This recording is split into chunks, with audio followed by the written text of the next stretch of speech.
Sport phare aux États-Unis, le baseball est également pratiqué dans nos contrées. À Clermont, c'est le Baseball Softball Club Clermontois, alias les Arvernes, qui représente la région dans l'élite nationale.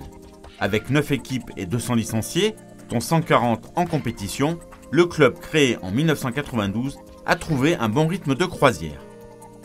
On peut dire qu'il se porte particulièrement bien. Une montée pour l'équipe 1, l'équipe féminine qui joue actuellement en 2e division, qui va essayer de monter en 1re division. On peut dire pratiquement le club ne s'est jamais porté aussi bien, notamment avec un nouveau terrain en tout cas des modifications sur le terrain qui viennent d'arriver. Le club prend son envol petit à petit. Promu en D1 cette saison, les Arvernes ont de l'ambition.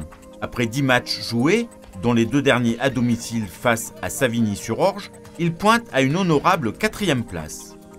L'objectif premier, c'est forcément de se maintenir, vu qu'on vient de monter. Par rapport au début de saison, on commence à être un tout petit peu plus ambitieux et viser une place en play-off, voire même la possibilité de recevoir éventuellement en finissant dans les 4 premiers le quart de finale. On verra au fur et à mesure de la saison. Donc l'objectif principal, c'est de se maintenir.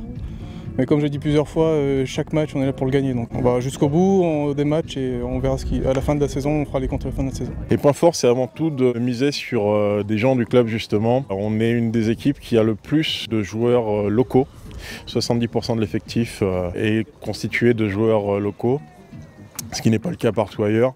Et je pense que c'est avant tout cette force de pouvoir miser sur les jeunes, de pouvoir miser sur notre formation qui fait qu'on en est là aujourd'hui.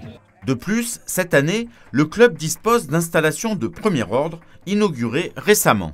Effectivement, on a aujourd'hui pratiquement les meilleures installations de France, tout particulièrement par l'effort qui a été fait par la municipalité de nous offrir un champ intérieur totalement refait à neuf, totalement synthétique, et on peut être particulièrement fiers de notre complexe aujourd'hui.